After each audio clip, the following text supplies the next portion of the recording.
Ladies and gentlemen, I would like to make something very clear. Blue lives matter in America.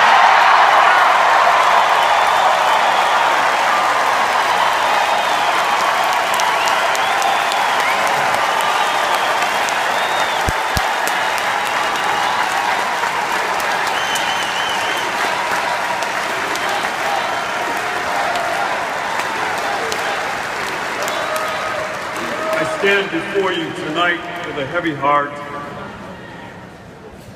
as the law enforcement community prepares to bury three of Baton Rouge, Louisiana's finest.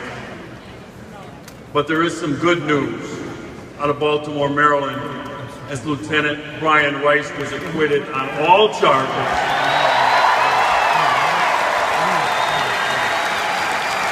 And the malicious prosecution of activist State's Attorney Marilyn Mosby.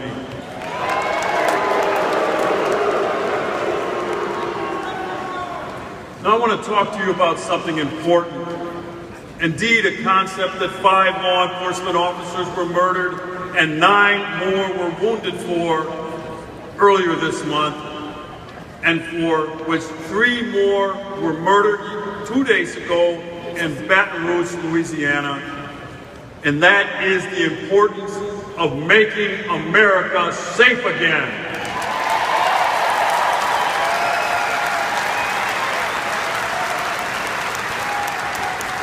You see, I believe that this noble mission is not just a requirement, but a prerequisite for achieving this campaign's goal of making America great again.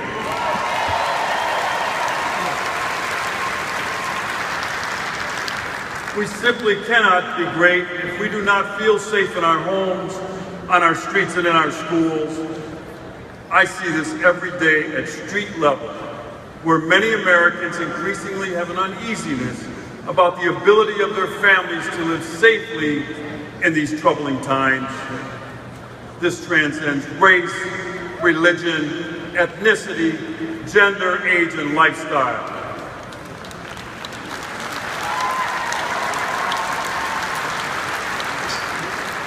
And if you don't believe it, a recent Gallup poll confirms it. And more than half of all Americans now worry a great deal about crime and violence, up consistently and dramatically from just a few years ago. And for African Americans, that number is 70%. Sadly, for a growing number of communities, the sense of safety that many of us once took for granted has been shattered. Americans don't always feel safe, no matter if they are working in a big city, living in a suburb, or rural areas all around this great country. I often tell residents of Milwaukee and the city and towns that I visit that safety is a shared endeavor. It starts with the willing acceptance of people to play by society's rules. A code, if you will, where we collectively agree upon that ensures stability, fairness, and respect. It is built on a foundation of trust in each other and in the people who administer and enforce society's rules, which at its foundation is the rule of law.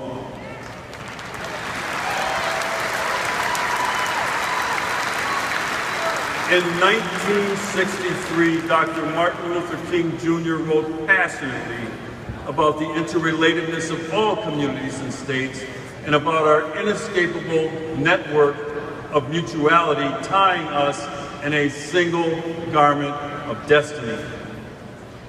He spoke of the basic morality of the rule of law, provided that it is applied equally to both the wealthy and the impoverished, both men and women, and yes, the majority and the minority.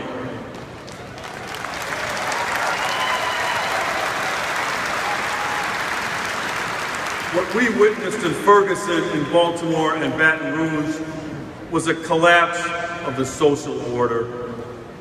So many of the actions of the Occupy movement and Black Lives Matter transcends peaceful protest and violates the code of conduct we rely on.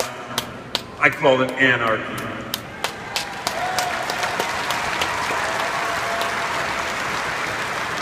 You see, American law enforcement officers understand that race is and has been a heated issue in our country.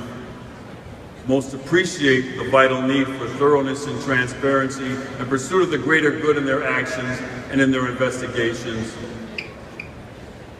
These are truths that are self-evident to me and which I practice, and they are the truths that Donald Trump understands and supports.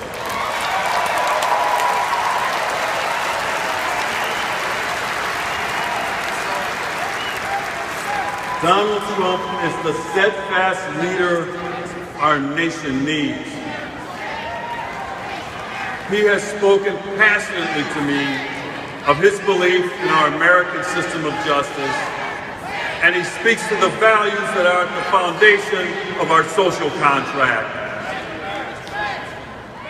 Throughout his campaign and over many years before, he has consistently and constantly raised his voice not only in defense of the character of the American police officer, but the need for all people to feel that they are being treated fairly and respectfully by law enforcement.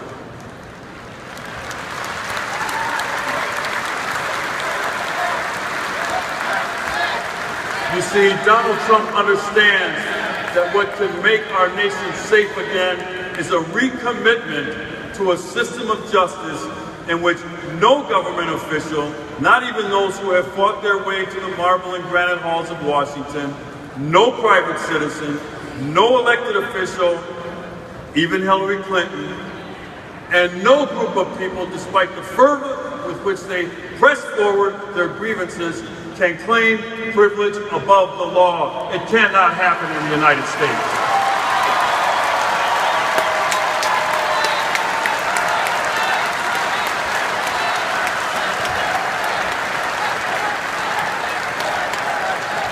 The tradition of the primacy of the rule of law in America is strong. It is in those simple facts and in our acts we will move forward toward making America safe again. God bless you, and may God continue to bless these United States of America.